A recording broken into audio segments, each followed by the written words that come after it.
Well, very good morning to you all. My name is Jeff Hearn, and as you can probably see from this overhead, I'm located in three places. But actually, I say very good morning because I'm talking now from Sweden, from Örebro University, and it's a morning here. It's about 9:15 actually in the morning, so it's quite early. I'm just waking up, and I'd like to say first of all just a very big hello and also a big thank you to Analia Torres and also many other friends and colleagues who I trust are there. So hello to you all. I'd like to mention particularly Margaret Abraham, Sophia Boehm, and also I think various different colleagues in Portugal and from other parts of the world, and from Örebro I know, and from even I think from Wollongong in Australia. So hello to you all.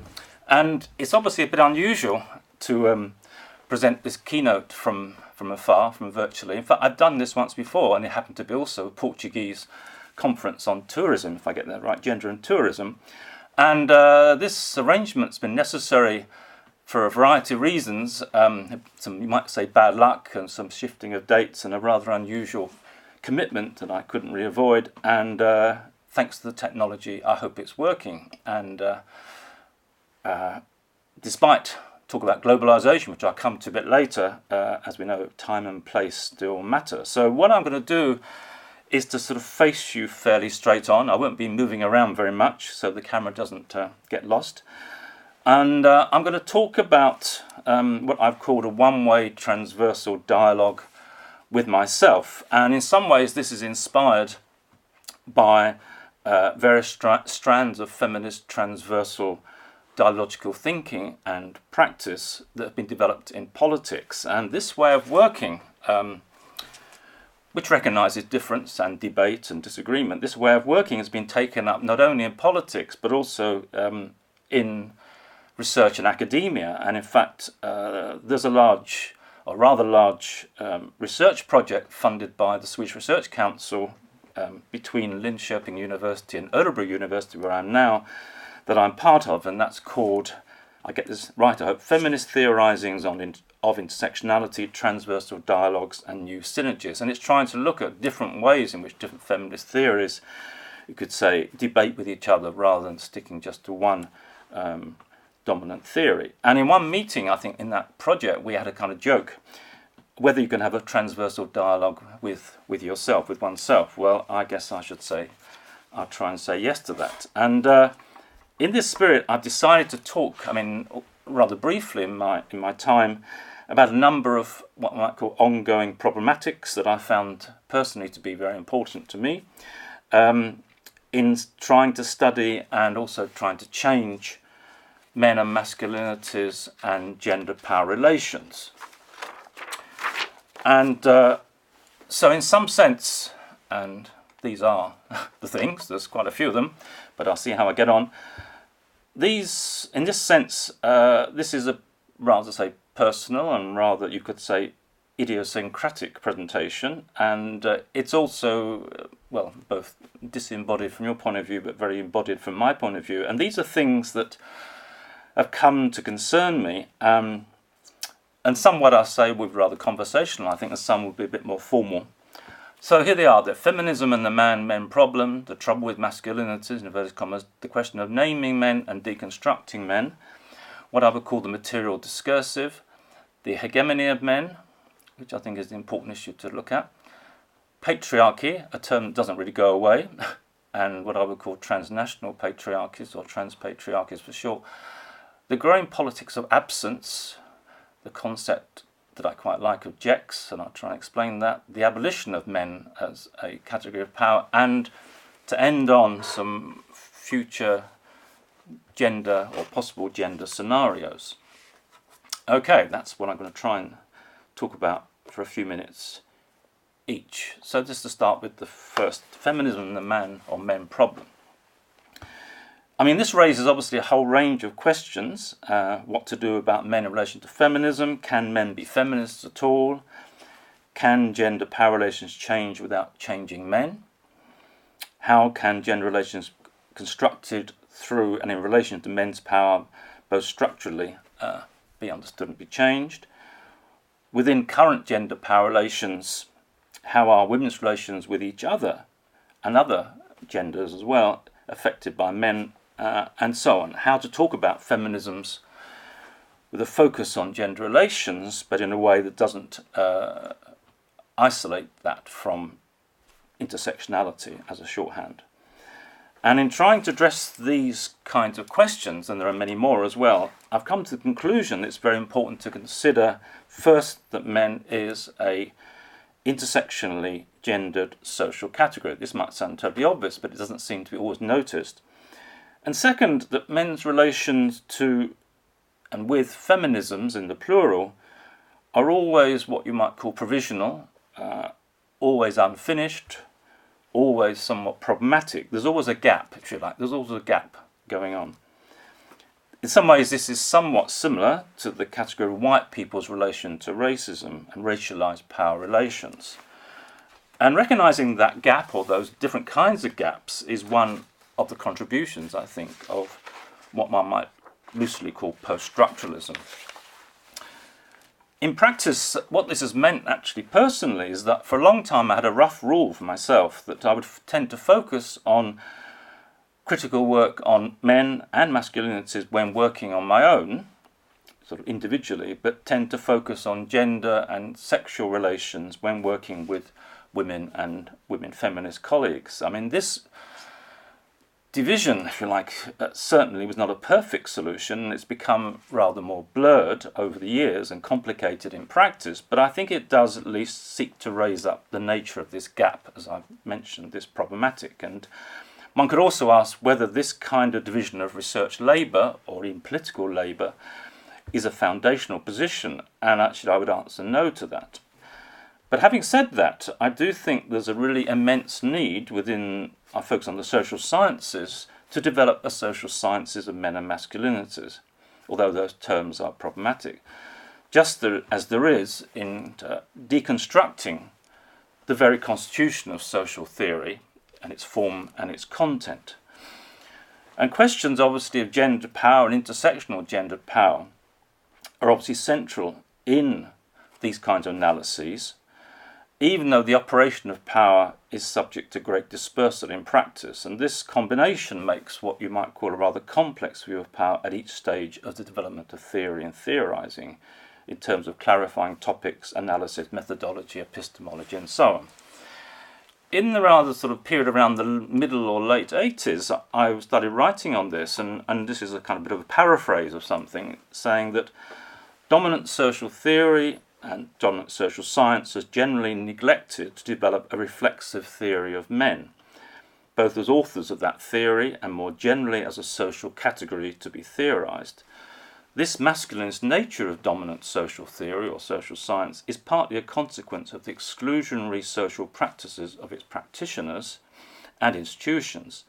However, social theory, as historically constituted and practiced, is now dominated and masculinist, at least often, in another, in some ways more important sense, namely the way in which social theory and social science themselves have been dominantly constituted and historically practiced. This concerns the deeper structure of that social theory and those social practices that make up what is called social theory.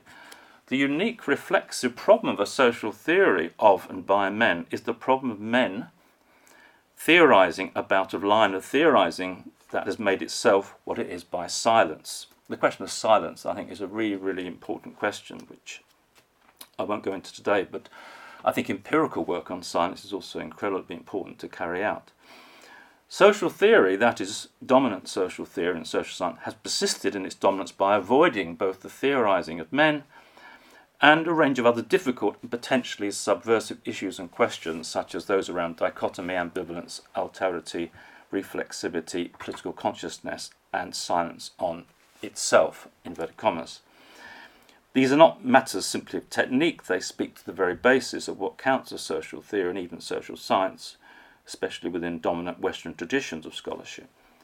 Men's critical theorizing of men and social theory more generally need to engage with these silences and include reflexive and socially grounded understandings of them within that theorizing.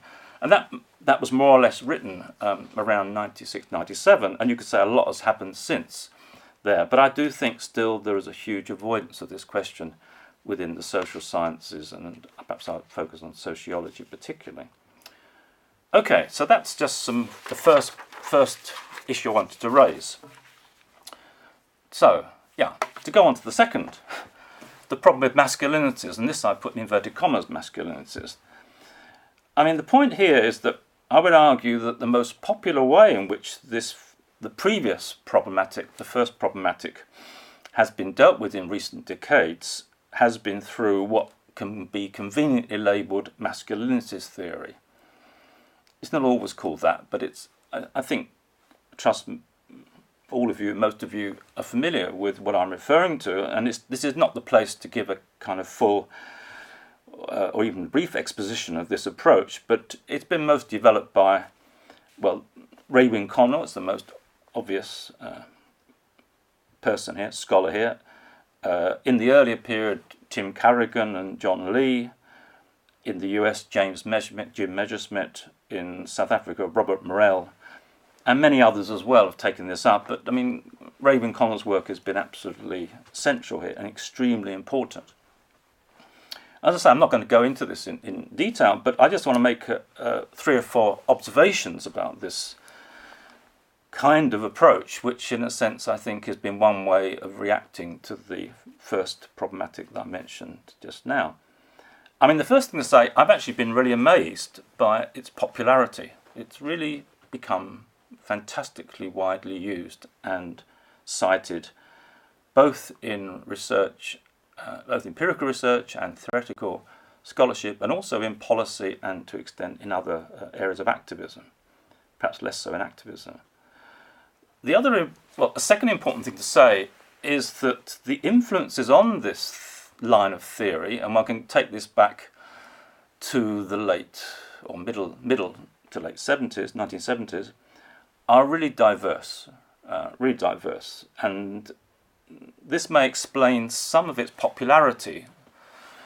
So the influences obviously include different versions of feminisms, Marxism, particularly Gramscian Marxism and Gramscian hegemony theory, structuration theory, practice theory, theories of practice, psychoanalysis, and I would say also perhaps issues of pluralism and what one might now tend to label as intersectionality. One can reread these theories as being a kind of approach to intersectionality.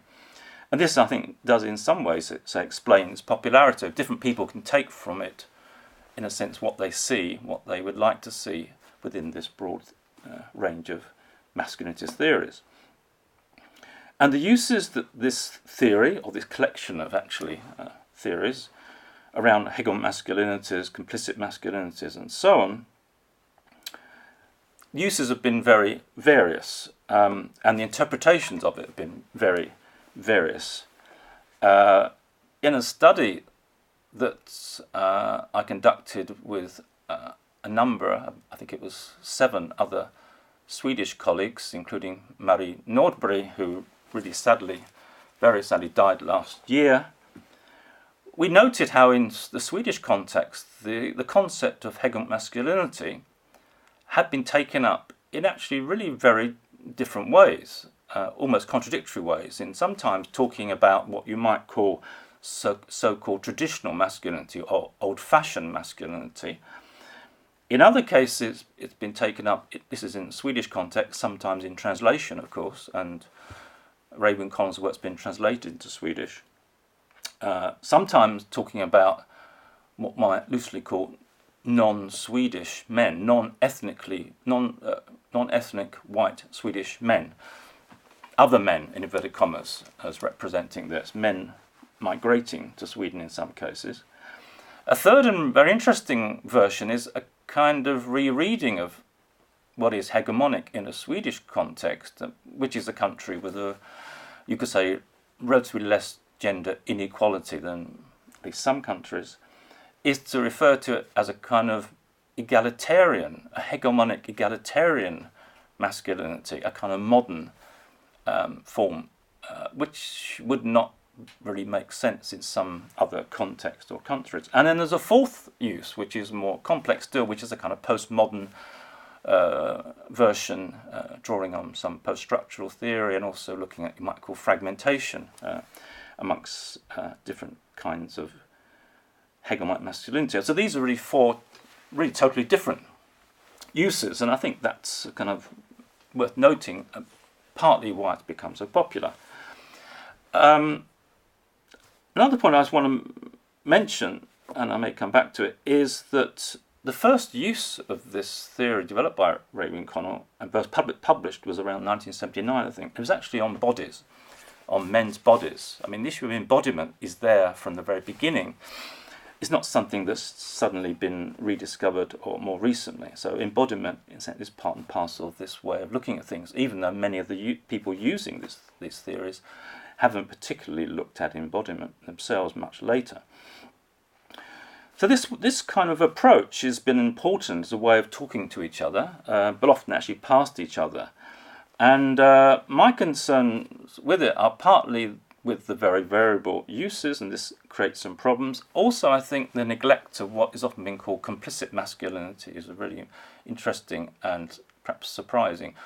Complicit masculinity, you could say, might be a form of hegemony in itself. And also there's been somewhat limited engagement with some other forms of contemporary feminist and social theory, for example around science, technology studies and so on. So it's as if masculinities, particularly hegemonic masculinity, has become something of a floating or empty category or signifier. And these kind of concepts are, again, I would say provisional, not foundational. Okay, the third thing I wanted to raise is naming and deconstructing men. The phrase naming men as men was coined by my former colleague and a very influential feminist colleague indeed on me, Jauna Hammer, in 1988 in a conference actually on men, masculinities and sociological theory that was held in Bradford.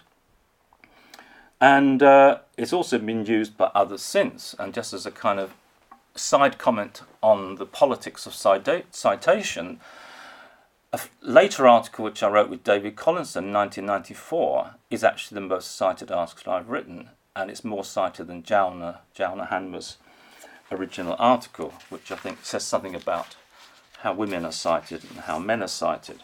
I'm being critical of this, just to be really clear.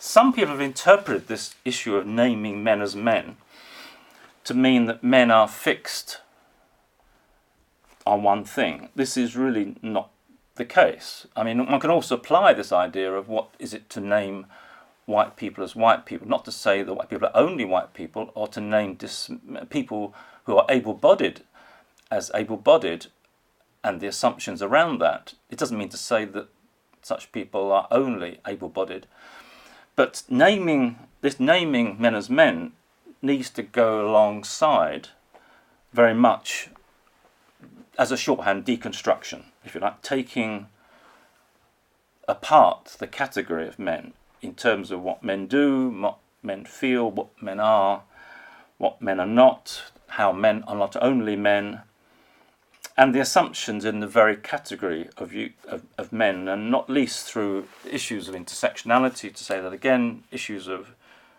transgender, issues of intersex, issues of non-binary gender, queer, agender, and other related categories. And I'll come back to this point a bit later. So that's my third issue that has kind of bothered me, you might say, or has preoccupied me in this quick tour. Right. Okay, the fourth one, number 4. I hope you're with me. Right. Well, it says here in my notes, and it says on the screen, I've never stopped being a materialist. And I think that's accurate. It's just that the notion of materialism, or what is meant by materialism, is complex and dynamic, and perhaps becoming more complex and more dynamic historically.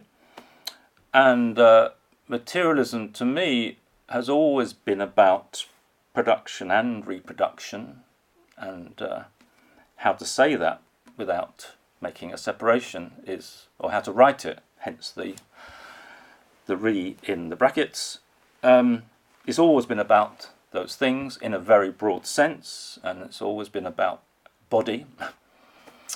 And this goes back to what I was mentioning just now about body being part of the early theorizing on masculinities and hegemonic masculinity, and then also sexuality, and I would say, of course, relations to nature, or of nature, and what one might call the environment as a shorthand, and the difficult area of whatever matter itself is. So materialism to me is a really, really important, strong, driving force, and a kind of open-ended, or somewhat open-ended way of looking at these issues, including men, masculinities, and gender relations. And this is nothing new. It's well recognized in some variants, or many variants of feminist theory. I often think and reminded of the work of Mary O'Brien, who was a very inspiring materialist feminist theorist of reproduction. I also wonder why her work's been so neglected. I mean, maybe she was Scottish and then moved to Canada, so maybe she kind of missed out, both in terms of not being in the centre in the UK and not being in the centre in North America. But I think her work is really, really important. And of course there are a whole range of what you might loosely call ecofeminists, which also have taken these issues up in many, many different ways.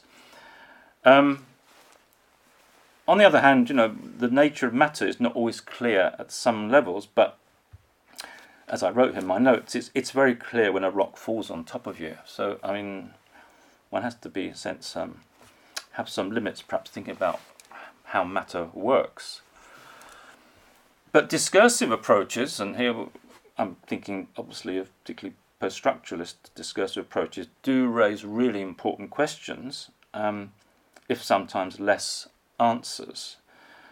On their own, in my view, using discourse alone, what you might say out of context, can actually be somewhat dangerous. I was in another conference a couple of weeks ago, and the famous Egyptian writer and activist and medical practitioner Dr. Nawal El-Sadawi said, postmodernists are capitalists. Perhaps that's putting it a bit simply, but I can see the point that taken in isolation, then there are some dangers of neglecting some really important broader issues in terms of broader gender power relations, especially at the societal or trans-societal level.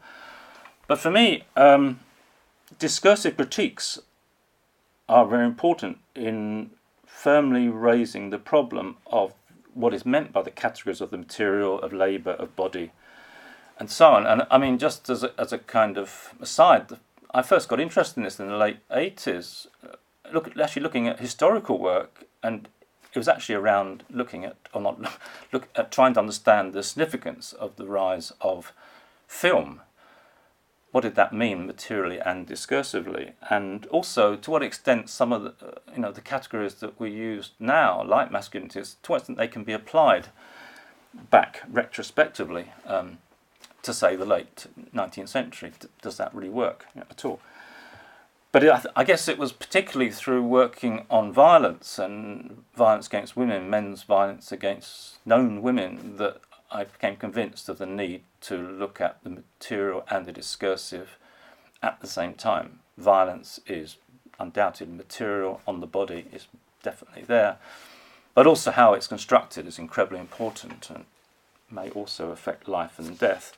And also looking at globalization issues, I think they need to be looked at both materially and discursive. So for these kind of reasons, I've actually preferred to talk about the material hyphen discursive, or even try and make it one word, but it's a bit ugly in English, rather than simply talking about materialist or materialism.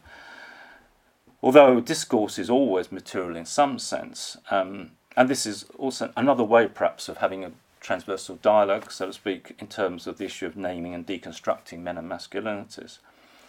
One might also ask, perhaps maybe the material discursive is another way of talking about hegemony, and I'll come to that in a second. At the same time, I would think that analysis of men and masculinities needs to be both more materialist and more discursive. This may sound contradictory, but I think so I'm arguing both for a material discursive approach and for a more materialist approach and a more discursive approach. Onwards, right. Next thing, the hegemony of men. The material discursive debate is also highly related to the debate on hegemonic masculinity, which I mentioned a bit earlier. And the problem here, I think, in talking about gender hegemony is that the hegemony of gender power relations is in danger of being reduced to an adjective or an adjectival qualifier, that's the hegemonic, of this elusive thing called masculinity or masculinities. In the dominant argumentation around hegemonic masculinity, a certain configuration of practice, if you like, a masculinity, is that which seemed to embody the currently accepted answer to legitimacy of patriarchy or gender dominance. It is not hegemony or a hegemon in itself. With the concept of hegemonic masculinity, hegemony, you could argue, has moved from being a configuration or a social formation of political, cultural, economic, social forces and ideological power, but is now something to be intuited hypothetically and described through an adjective in relation to masculinity as a configuration of practice, an aspiration, or a so-called cultural ideal that then legitimates gender domination. This can, at least, shift the focus of patriarchy, and I'll come to that a bit later, from men to masculinities and to the primacy of the idea.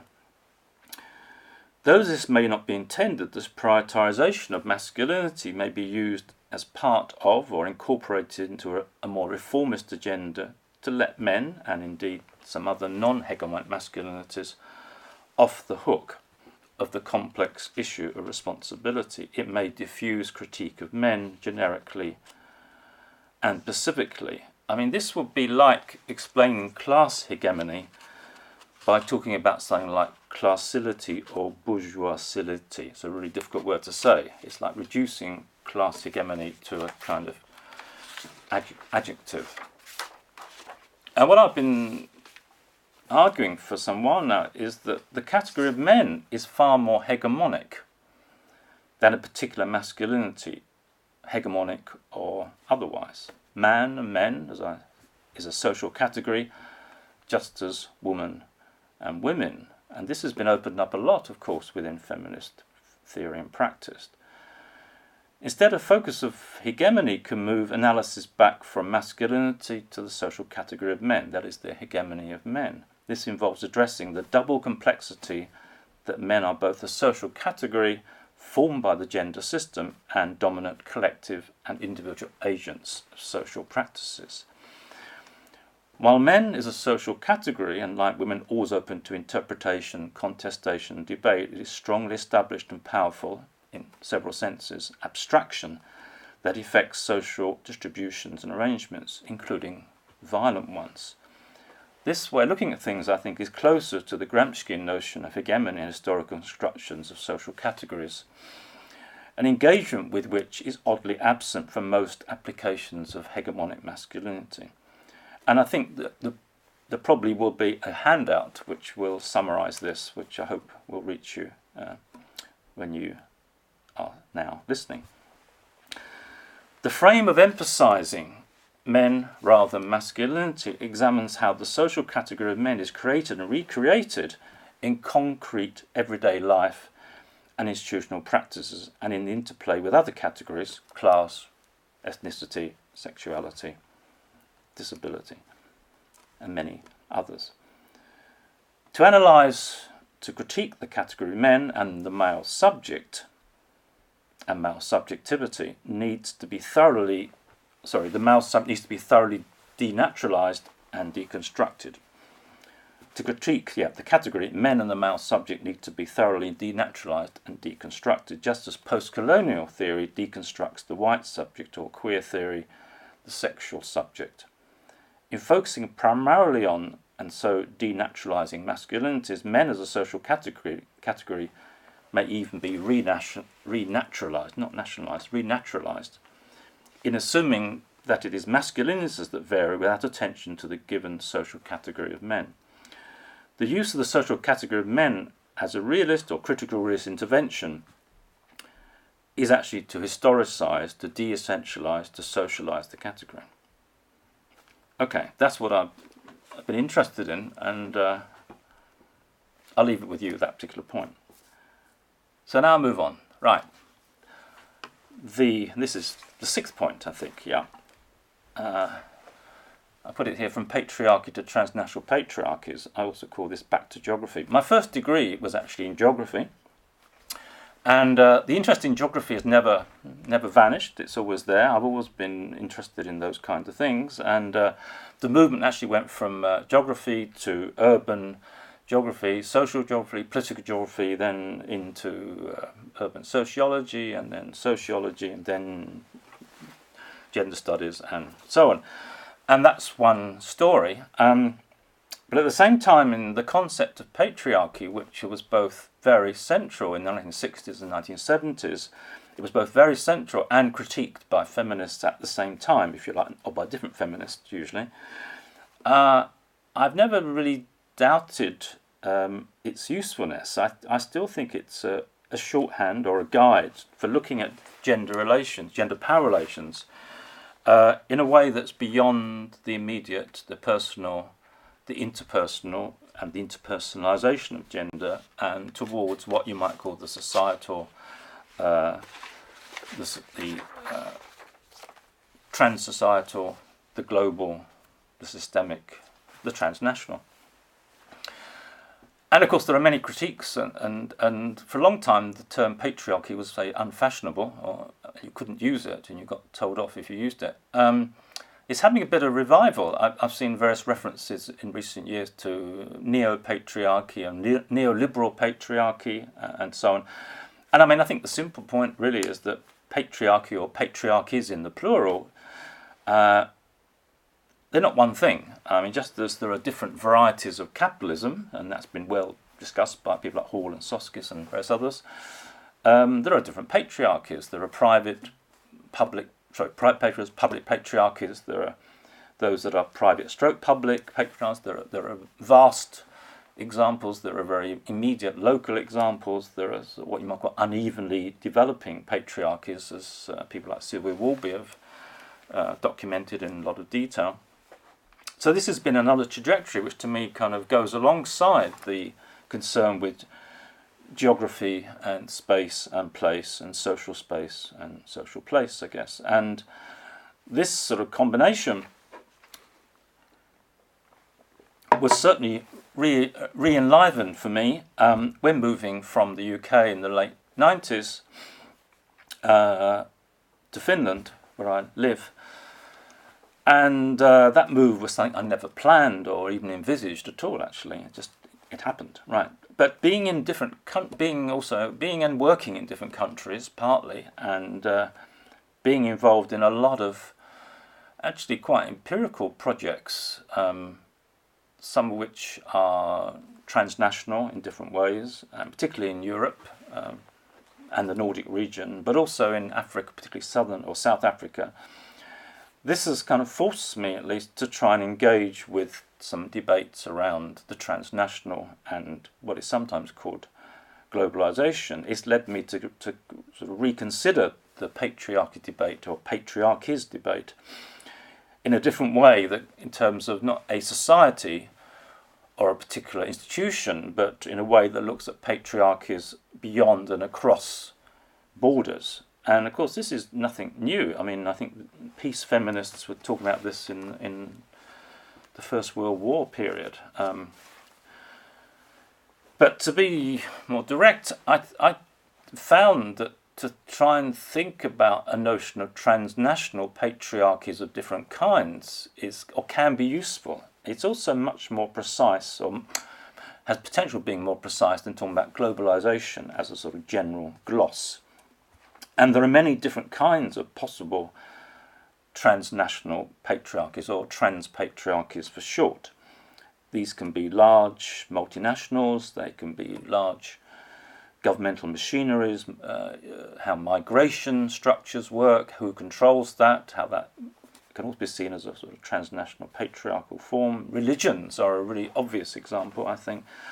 Even academia increasingly with inter-university collaborations of various kinds, information technology, and so on and so forth. And the other reason I like the term transnational and transnational patriarchs, or for short, is that it still retains the notion of the nation and the national. It doesn't forget, which can easily be forgotten in some debates, and often non-gender debates on globalization. The nation is still there. It's both affirmed, if you like, in one sense. It's noted. It's particularly important if you haven't got citizenship. The nation's really important. But also it is problematized. It's sort of transcended at the same time. So the trans actually functions in quite a lot of different ways. It's referring simultaneously to movements across borders, or organizations across borders, including migration. It also refers to the transcending of borders and nations. I mean, say, in various cultural forms that go across borders every day, every minute, every second. It also involves what you might call new configurations. I think the obvious example there is the flesh-on-flesh and also virtual sex trade, which is a new configuration, historically, relatively speaking. And it also raises, this word trans, of course, invokes the question of whether one can have patriarchies that don't actually depend on biologically male bodies. That's an issue I think is becoming increasingly of interest when one thinks about virtual patriarchies, what's going on online. Just to give a couple of things here, we know these kind of figures around the distribution of wealth. This is about transnational patriarchy, I think. 1% of the population owning something like half the wealth and so on. The finance sector, I think, is a fantastically important area to study and to change in terms of both the way it operates in general, how it's increased in recent years, how it exceeds the world's GDP, perhaps by 12-fold, how much of it is actually about, not about trade, but about speculation. I mean, these are really important questions, and they are largely run by men, and even men of certain age and generation and education. And of course, transnational top management is a lot about men. I mean, still massively about men. And then finance organisations, there are some that, at least in recent years, have been totally all male. The G20 Working Group 27, International Institute of Finance, and so on.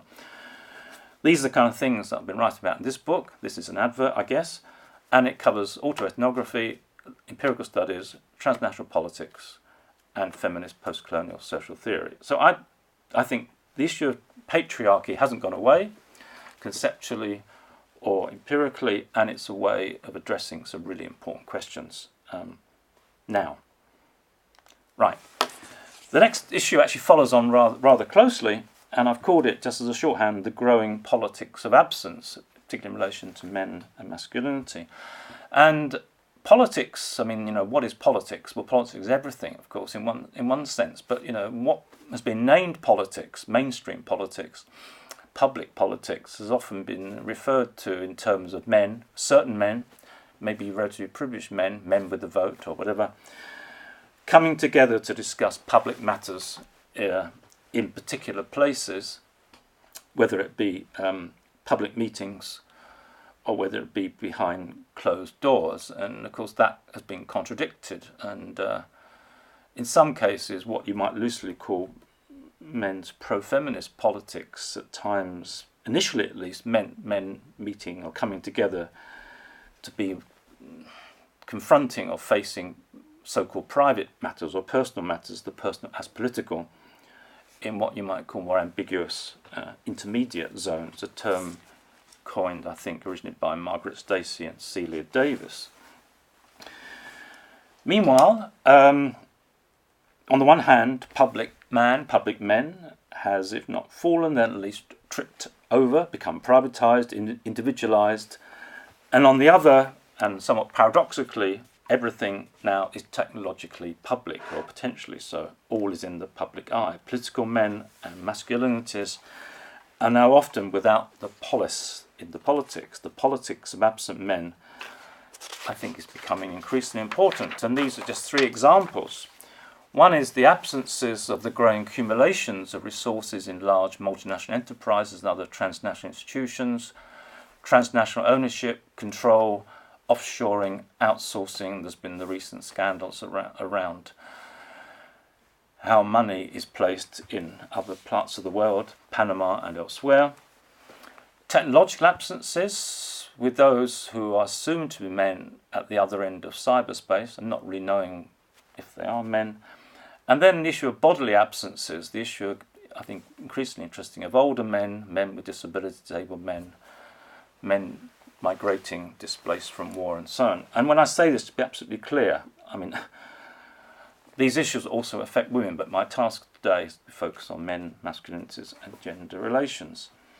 And these kinds of absences seem to me to be growing in importance around the gender politics, around men and masculinities, whether it's as powerful as, in the first case, as invisible or red invisible, as off the agenda, so to speak, without the polis. Men's politics, whether they're pro-feminist or anti-feminist even, is now not so much about meeting in public, private or even intermediate zones, but dispersed, disembodied, formed through absence. A philosophy of absence, I think, is increasingly necessary. And there's still this huge neglect, actually, of information and communication technologies in the theorising of men and masculinities, including in the Cornelian or Raven-Connell sense, and also in the material discursive sense.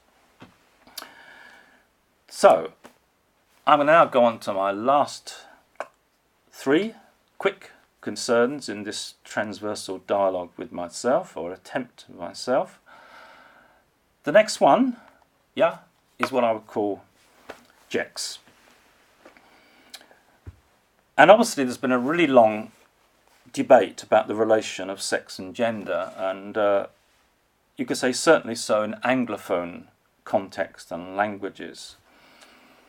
And there is still sometimes a lack of comparability between sex and gender in English and other related but different words and concepts in other languages. And I'm sure many of you are working in English as your second or third or fourth language. So, for example, in Finnish, we have a language with no gendered pronouns, as I think is the case in, say, Turkish, I think so. And there's also a concept, a word, sukupuoli, which actually embraces, and this is not a new word, it's an old word, it embraces both aspects of sex and of gender, albeit in a kind of heteronormative way. And my interest here is that I think there's a broad trend for an increasing recognition that terms like male, men, masculinities, masculine are not exact equivalencies, they're non-equivalencies. And this is clear when one looks at huge ranges around body types, body cultures, the cultural framing of sex and also the cultural framing of the relation of sex and gender and the concepts themselves, the various forms of transitioning, sex/gender transitioning and transgenderism, female masculinities, male femininities, and various other forms. And when we think that way or about these kind of issues, the mixing and even confusion of what is sex and what is gender is quite profound. And for these reasons, I prefer to refer to gender/sex, but actually that still keeps the binary. And in English, to me, the term GEX is useful to try and to get beyond that binary. So Jex becomes a kind of another category of which there are many different versions of what you might call Jexes. So the notion of Jex is a shorthand for gender stroke sex, and it takes very seriously the intersections of gender, sex and sexuality, but not in an equivalizing way, rather than assuming that gender is a cultural construction of the pre-existing sex, in this case the male sex. And there are a range of contemporary developments that bear on this, which suggest what's been called a different post-constructionist understanding of men, males, masculinities and bodies. One can also ask, and this is something I'm trying to get my head round, where might a concept of Jex come from historically, even geographically? What makes Jex or the Jexal possible? And this links to the next point, the penultimate thing I was going to say, which is about the abolition of men as a social category of power. There is no strong reason for a fixed category of men, and especially so when seeing men as a category of social power. This is similar to trying to consider that it might be useful to consider, to demystify and take apart, abolish the race category of white people and the fiction that is. And when I talk about the abolition of the gender category of men, I should make it clear I'm not meaning at all any individual or collective gendercide or any harm of any kind to individuals. That's not a good thing to do.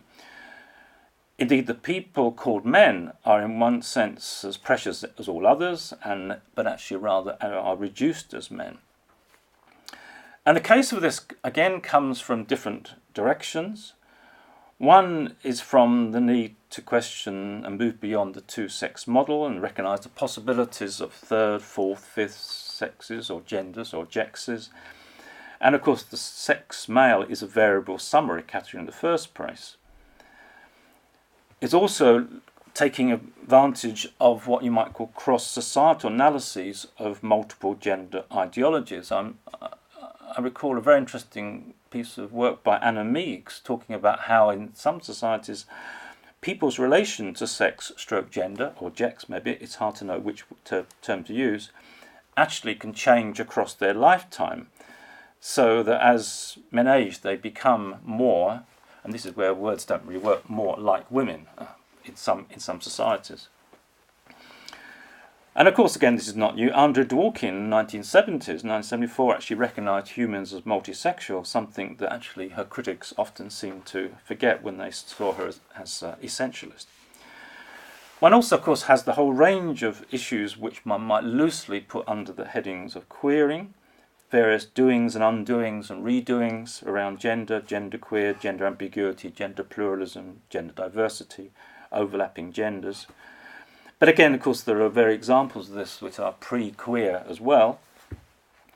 In the 70s, there was the effeminism movement, and then there are a whole range of other gender variances, nonconformities, agender, bigender, pangender, boys, tomboys, sissies, feminine men, and many others. And Hill and Mays have produced a really interesting online cartoon textbook on these issues, which I recommend, called The Gender Book, if I remember correctly. There's also, I think, here an issue of history, a very important issue of history, thinking about gender in a long-term historical view. Just as there are macro-historical changes in class relations, so too there are long-term historical changes or subversions of sex, stroke gender, stroke Jex, and gender relations. The possibility and prospect of the abolition of men as a kind of non-problematic social category can be part of a historical or even a dialectical process of transformation of gender and of men as a class, as a gender class. And here technology, I think, does come in terms of different kinds of technologies, biotechnologies, biohacking as it's sometimes called, information technologies, virtuality and so on. So we're getting on to the future. Right. As I get older, I get more interested in the future for some reason. I'm not quite sure why, but I do. And I think that there's a real need to redirect a lot of the energy and scholarship and research towards a feminist and pro-feminist studies of the future. I think this is really central, and one can think about this in many ways. How does one, how do you, how do I, how does your best friend envisage the future? Is it explicit? Is it implicit? What kind of gender or gendered or sexual or jext futures are possible and preferable? And of course there are many ways of thinking about this. Just a very simple way is to think about the much maligned term gender equality as against gender inequality, and the question of, are futures about similarity or difference or both between, amongst women, men, further genders? And these kind of issues obviously operate at both everyday life level. What kind of future do you want in your everyday life, in your home, with your partner, if you've got a partner or partners? And they operate at a very macro, transnational, if you like, transnational patriarchal level as well. Combining those 2 points, gender equality and gender inequality, and similarity and difference, one gets just 4 really simple, schematic, if you like, heuristic scenarios.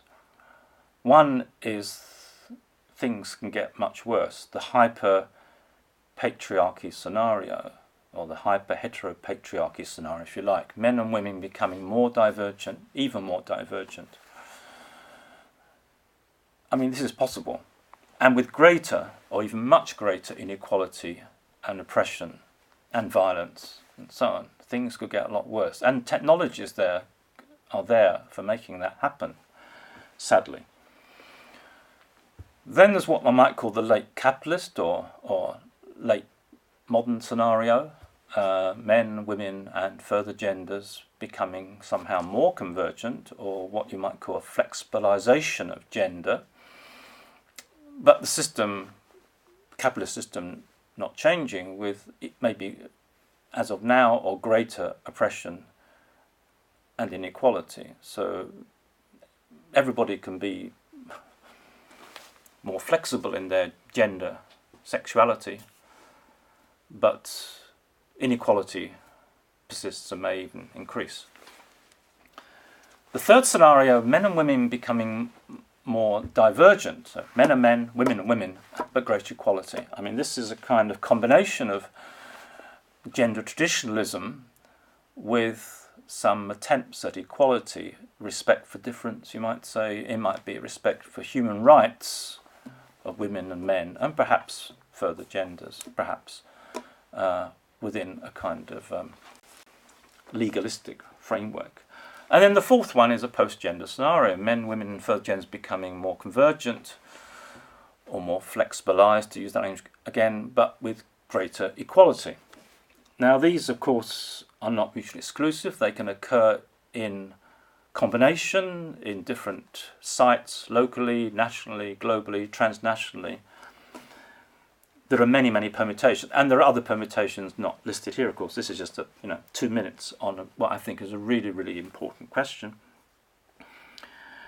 And the challenge, I think, or one challenge for, well, at least some of us involved in gender politics, whether it's academic analysis or policy development or activism or all three, is perhaps to at least think ahead and debate, is the longer term future that we're interested in and aiming for, is it about a very old question to celebrate gender difference or gender differences of various kinds, or to problematize those differences